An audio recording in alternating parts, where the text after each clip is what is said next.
আসসালামু আলাইকুম। এসএসসি 2025 ব্যাচের শিক্ষার্থীরা, আমরা কিন্তু অলরেডি বাংলা প্রথম পত্রের ফাইনাল সাজেশন আপলোড করে দিয়েছি এবং প্রায় সংখ্যক শিক্ষার্থী প্রিপারেশন কিন্তু শুরু করে দিয়েছে।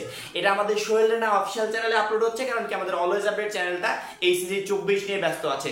শুধুমাত্র সাজেশন না, A to Z খুঁটিনাটির সকল আপডেট আমাদের সোহেল রানা অফিসিয়াল চ্যানেল থেকেই পেয়ে যাবে। পরবর্তীতে আমরা এখন বাংলা দ্বিতীয় পত্র সাজেশনটা নিয়ে আসছি। এর পরবর্তীতে পর্যায়ক্রমে 1 বাই 1 সবগুলো সাজেশন আপলোড করব। অবশ্যই আমাদের চ্যানেলের সঙ্গে সাবস্ক্রাইব করে যুক্ত থাকবে। সকল আপডেট, সকল সাজেশন একটা চ্যানেল থেকেই তোমরা পেয়ে যাবে। এবং প্রত্যেকটা শিক্ষার্থীকে সাজেশন শুরু করার আগে বলি যে আমরা পরীক্ষা আসলেই বিভিন্ন বোর্ড পরীক্ষার প্রশ্ন খুঁজতে থাকি। এই যে 23 সালে যারা পরীক্ষা দিয়েছিল তাদের প্রশ্নগুলো কোথায়, 24 পরীক্ষা দিয়েছিল তাদের প্রশ্নগুলো কোথায়, এইভাবে কোশ্চেন ব্যাংক খুঁজতে থাকি। কোথা থেকে অ্যাপ্লিট কয়েকটা কোর্স করে বা একটা আমরা কোর্স কিনে সেখান থেকে প্রিপারেশন যাচাই করবো, পরীক্ষা নিবো, এটা করবো সেটা করবো, এক গাদে টাকা নষ্ট করি। প্রত্যেকটা শিক্ষার্থীকে বলছি, তুমি যদি এসএসসি 25 ব্যাচের পরীক্ষার্থী হয়ে থাকো, এখনই প্লে স্টোরে গিয়ে এসএসসি কোশ্চেন ব্যাংক লিখে সার্চ করে এই যে লাল মার্ক করা যে অ্যাপটা দেখতে পাচ্ছ, এটাকে ইনস্টল করবে। এখানে টোটাল কোশ্চেন ব্যাংকটা দেওয়া আছে, শুধুমাত্র একটা দুইটা সাবজেক্টের না, সকল সাবজেক্ট দেওয়া আছে। তুমি এখান থেকে তোমার সর্বোচ্চ প্রস্তুতিটা যাচাই করতে পারবে একবারে সম্পূর্ণ ফ্রিতে, এবং বিভিন্ন বোর্ড পরীক্ষার প্রশ্নগুলো এখান থেকেই তুমি পেয়ে যাবে। ঠিক আছে, তো বেশি কথা না বলে আমরা সাজেশনে চলে যাই। প্রথমত বাংলা দ্বিতীয় পত্রে আমাদের টোটাল 100 মার্কের পরীক্ষা হবে।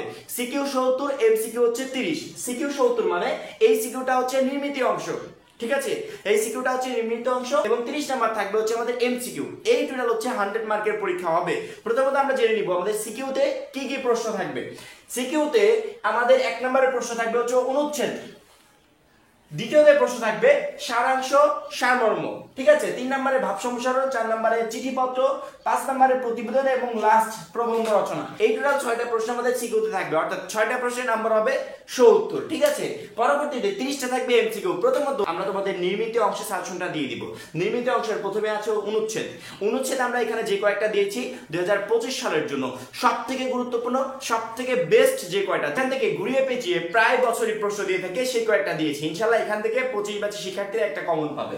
প্রথমত অনুচ্ছেদে আমরা যেটা দিয়েছি সেটা হচ্ছে বাংলা নববর্ষ, তারপরে 2 নম্বরে দিয়েছি ইন্টারনেট, 3 নম্বরে পরিবেশ দূষণ, 4 নম্বরে সড়ক দুর্ঘটনা, 5 নম্বরে নারী শিক্ষা, তারপরে দিয়েছি যৌতুক প্রথা, তারপরে বৈশাখী মেলা, তারপরে লাস্ট মোবাইল ফোন। ঠিক আছে, এছাড়াও আরো কয়েকটা ইম্পর্টেন্ট আছে, কিন্তু এগুলো হচ্ছে সবথেকে বেশি ইম্পর্টেন্ট। এবং সাজেশনটা অনেক শিক্ষার্থী প্রশ্ন করবে সাজেশনটা কোন বোর্ডের জন্য। সকল বোর্ডের শিক্ষার্থীরা একটা মাত্র সাজেশন থেকে প্রিপারেশন নিতে পারবে, কারণ কি পার্সোনালি একটা বোর্ডের জন্য দিলে এখানে এতগুলো দিতাম না, এখানে 3-4টা দিলেই এনাফ ছিল।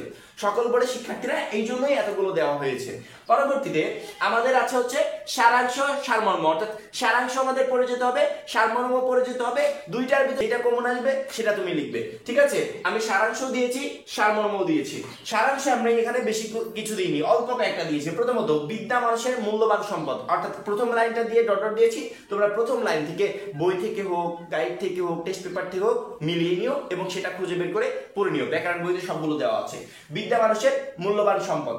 2 নম্বরে অভ্যাস ভয়ানক জিনিস, তারপরে মানুষ সৃষ্টি সেরা জীব, তারপরে মানুষের মূল্য কোথায়, তুমি জীবনকে সার্থক ও সুন্দর করতে চাও, তারপরে অপরের জন্য তুমি প্রাণ দাও, অভাব আছে বলিয়া জগৎ। এই কয়েকটা সারাংশ পড়ে যাও, ইনশাআল্লাহ এখান থেকে একটা আসার সম্ভাবনা আছে। তারপরে দিয়েছি সারমর্ম। সারমর্ম কোথায় স্বর্গ কোথায় নরক, এসেছে নতুন শিশু তাকে ছেড়ে দিতে হবে স্থান, তারপরে সার্থক জন্ম আমার জন্মেছে এই দেশে, পরবর্তী বসুমতী কেন তুমি এত কৃপণা, দৈন্য যদি আসে আসুক পরের কারণে স্বার্থ দিয়া বলি। সারমর্ম এই কয়েকটা দিয়েছি, ইনশাআল্লাহ এখান থেকে আসার সম্ভাবনা আছে। এই হচ্ছে প্রথমত আমরা অনুচ্ছেদ এবং সারাংশ সারমর্ম সাজেশনটা শেষ করে দিলাম। পরবর্তীতে আমাদের আছে হচ্ছে ভাব সম্প্রসারণ। ভাব সম্প্রসারণ আমরা এখানে বেশি দিনে অল্প কয়েকটা দিয়েছি। এই কয়েকটা হচ্ছে সকল বোর্ডের শিক্ষার্থীদের জন্য, অর্থাৎ 2025 সালের জন্য সবথেকে গুরুত্বপূর্ণ যেগুলো থেকে প্রশ্ন আসতে পারে সেই কয়েকটি আমরা এখানে দেওয়ার চেষ্টা করেছি। ইনশাআল্লাহ এখান থেকে একটা আসার সম্ভাবনা আছে। প্রথমত ভাব সম্প্রসারণ আমরা যেটা দিয়েছি সেটা হচ্ছে আত্মশক্তি অর্জনই শিক্ষার উদ্দেশ্য, অর্থাৎ আমরা পুরোটুকু দিতে পারিনি, যেটুকু পেরেছি যেটুকু এটেছে, কারণ কি জায়গা স্বল্পতার কারণে আমরা শুধুমাত্র এমন ভাবে ইন্ডিকেট করে দিয়েছি যাতে এইটা দেখে তুমি বুঝতে পারো যে কোন ভাব সম্প্রসারণটা আমাকে পড়তে হবে। ঠিক আছে, প্রথম লাইনটা লেখা হয়েছে শুধুমাত্র।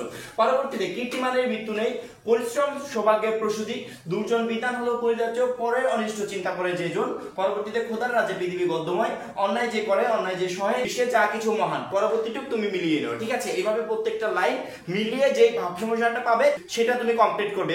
এই কয়েকটা ভাব সম্প্রসারণ পড়ো, ইনশাআল্লাহ এখান থেকে একটা কমন পেয়ে যাবে। এবং খুব শীঘ্রই আমরা শর্টকাট টেকনিকটাও তোমাদেরকে দিয়ে দিব যে এতগুলো সুন্দরভাবে ইজিলি অল্প সময় কিভাবে তুমি কমপ্লিট করবে। একটা ফরম্যাট দেখলে আরো 100 ভাব সম্প্রসারণ তুমি লিখতে পারবে। পরবর্তীতে আমাদের আছে হচ্ছে চিঠিপত্র।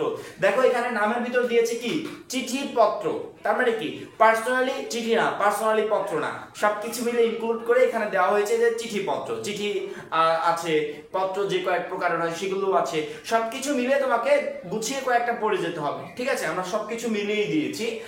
ঐতিহাসিক স্থান ভ্রমণের অভিজ্ঞতা জানিয়ে বন্ধুর কাছে চিঠি, তার পরবর্তীতে এসএসসির পর তোমার পরিকল্পনা জানিয়ে বন্ধুর কাছে চিঠি, কম্পিউটার শিক্ষার গুরুত্ব প্রসঙ্গে বন্ধুর কাছে চিঠি। এই তিনটা চিঠি আমরা দিয়েছি, যদি চিঠি থেকে আসে এই তিনটা থেকে আসবে, এই তিনটা চিঠি সুন্দরভাবে পড়ে যাবে। পরবর্তীতে আমরা দিয়েছি পত্র, যেহেতু চিঠি পত্রের কথা বলা হয়েছে পত্র দিয়েছি, অর্থাৎ আবেদনপত্র।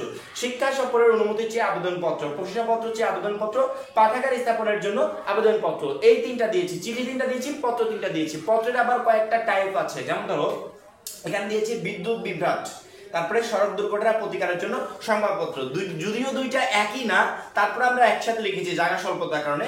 বিদ্যুৎ বিভ্রাটটা হচ্ছে সংবাদপত্র, তুমি বিদ্যুৎ বিভ্রাট নিয়ে যে সংবাদপত্রটা আছে সেটা তুমি পড়বে। দ্বিতীয়ত সড়ক দুর্ঘটনা প্রতিকারের জন্য যে সংবাদপত্রটা আছে সেটা তুমি পড়বে, সংবাদপত্র এই দুইটা পড়বে। আরেকটা আছে আমন্ত্রণ পত্র, রবীন্দ্র জয়ন্তী উদযাপন উপলক্ষে আমন্ত্রণ পত্র। এই কয়েকটা পড়ে গেলে এখান থেকে চিঠিপত্র মিস হবে না, এই কয়েকটা থেকে আসবে। কারণ কি আমরা রিস্ক নিতে চাচ্ছি না যে আমি শুধুমাত্র তোমাদেরকে চিঠি দিলাম কিন্তু আবেদনপত্র পড়ে গেল, বা আবেদনপত্র দিলাম কিন্তু চিঠি পড়ে গেল।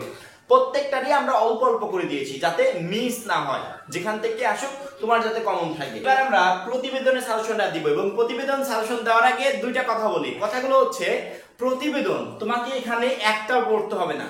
আমাদের যে ফরম্যাটটা আছে তুমি যদি একবার দেখো 5টা মিনিট সময় নষ্ট করবে, তোমার এই যে 2-3 দিনের যে পড়া 5 মিনিটে ওকে হয়ে যাবে। শুধুমাত্র ফরম্যাটটা মনে রাখবে।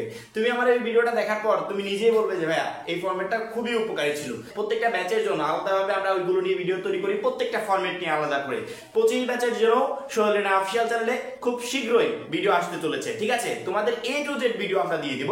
তারপরেও নিয়ম রক্ষার্থে আমরা প্রতিবেদন এখানে কয়েকটা দিয়েছি, ইনশাআল্লাহ এখান থেকে একটা তোমরা পরীক্ষায় পেয়ে যাবে। প্রতিবেদন সাধারণত দুই টাইপের হয়, এক হচ্ছে প্রাতিষ্ঠানিক প্রতিবেদন, দ্বিতীয়ত হচ্ছে সংবাদপত্রে প্রকাশের জন্য প্রতিবেদন। সংবাদপত্রে প্রকাশের জন্য প্রতিবেদন আবার দুই টাইপের হয়, এক হচ্ছে আমি সুনাগরিক হিসেবে প্রতিবেদন লিখছি, দ্বিতীয়ত হচ্ছে তুমি নির্দিষ্ট কোনো একটা পত্রিকার রিপোর্টার, তুমি রিপোর্টার হয়ে প্রতিবেদন লিখছো। এই দুই টাইপের প্রতিবেদন হয় সংবাদপত্রে প্রকাশের জন্য। সেই ক্ষেত্রে প্রতিবেদন দাঁড়াচ্ছে 3 টাইপের, তোমাকে ফরম্যাট দিয়ে দিব। এই 3 টাইপের প্রতিবেদনই একবারে টোটালি তোমার সলভ হয়ে যাবে। তারপরে আমরা যেগুলো দিয়েছি এগুলো কমপ্লিট করে তোমরা রেখো।